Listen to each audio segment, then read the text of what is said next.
I'm Katie. You're probably watching this video because you're interested in getting a pet, specifically a dog. So I'll just be talking you through the process of what to do and just how to get the dog. In my opinion, getting a dog from a pet rescue is one of the best options. Pet rescues are usually foster based, which means that they have the dogs live in the homes. This can be an advantage because really the dogs are used to living in homes then. They get to interact with people. A lot of times the foster homes are families, so they have like little kids or other dogs or cats or other pets of some sort. So you kind of know ahead of time, oh, like this dog does really well with other dogs, but not so much kids. So that's a great option, and just knowing that. Pet rescues are somewhat expensive of an option, but definitely reasonable, and I think that it's about $200 to $400 for an adoption fee through our pet rescue. The reason why it's a little bit higher than maybe just getting a dog from online or wherever is because this way you know at least where the dog came from before entering the rescue, like through an owner surrender or just a reservation or wherever.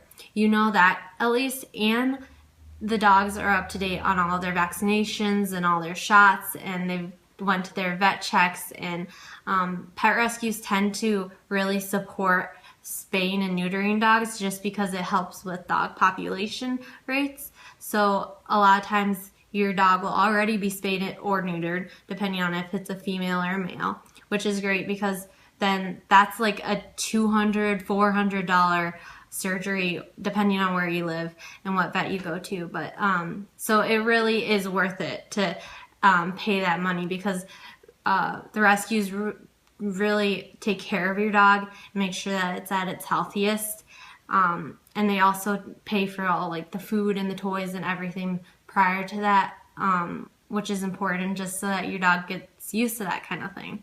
Next is the actual adoption process. And personally, I have a dog from a rescue, which is why I'm a little bit biased, but it takes a lot of time to figure out what dog is for you. I went through tons of pet rescue sites and at least 100 or more dog profiles until I found the right one. So it does take some time because you have to kind of research and figure out what dog would fit you and just what you can handle. So once you do find a dog for you, that one that you really like, love their bio, that you've seen their pictures, they're adorable, you just love them already, then you need to fill out an application. Before filling out an application, know that sometimes you won't get that dog. A lot of dogs tend to have multiple people that really want them, or it just doesn't work out. So you need to really understand that the dog is going to go to the best home for him or her. So just be ready and be open-minded. So you need to fill out an application. Applications are pretty straightforward. They ask for your contact information, and then they just ask questions about you and just like the conditions your dog would be living in. So like, what type of house or apartment do you live in? Is your yard fenced in? How often will the dog be left alone? Do you have a vet in mind for the dog? Have you had dogs in the past? Or do you have a dog now or kids? So just kind of questions like that so that they get an understanding of where the dog would be going. After you fill out the application, then you submit it. Every rescue is different, but a lot of times you just submit it online after filling it out, or you email them the document back, or mail it in, whatever the rescue prefers. The applications are usually on the rescue sites or their Facebook pages, or you can have them mail you one, whatever, just however they kind of do it. So after the application is filled out and submitted, then you wait, which can be the hardest part of the adoption process, because rescues take a lot of time to really process the application because they have the volunteers usually go through them, and so it can take a few days or even longer to get it through and passed. So usually a volunteer or just someone from the pet rescue will contact you once your application has been processed so you can take the next steps. After you fill out the application, it's been submitted and processed, then you usually do a home visit or you meet with the dog.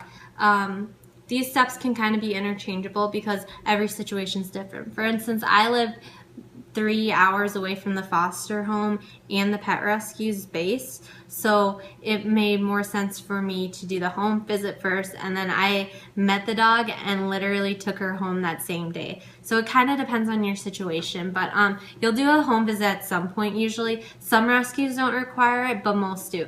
So a home visit's pretty informal. All that happens is that a volunteer will contact you and just set up a time to come over to your home and just chat for a little bit and just see the living conditions for the dog. So it's kind of flexible. Usually the volunteers are eager to just come over and just take a few minutes just to see where the dog would be. So the last steps of the adoption process is to fill out the paperwork. There's usually not a ton of it, but just kind of dotting those I's and crossing those T's and just paying the adoption fee. A lot of the rescues ask for the money up front just so that it's easier and they know that the transaction's completed. So you fill out the paperwork and you pay the adoption fee, and then you get to arrange a time to pick up your dog, usually with a foster home, and foster homes are usually very good at finding a time that fits for your schedule. They really want you to be happy with the dog as soon as possible. So you pick up the dog and then you can call yourself an official dog owner, which is super exciting. Owning a dog is a great joy in life. I personally have a dog from a rescue and I cannot imagine her life without her. She is great and I love her so much. She is definitely a handful. She is a Beagle Chihuahua mix, which is kind of a weird combination, but the rescue originally thought that she was a terrier mix when I got her. So that's kind of an example of how the dog's history might not be known. But it's super exciting, and just getting to know the dog and really bonding with the dog. Maya really doesn't ever leave my sight. She loves being attached to me, and she is fabulous and just a joy to have around. So anyway, thank you for watching this video. I really hope that it helped you kind of understand what to expect when you're wanting to get a dog through a pet rescue. And I hope that you find the perfect match for you.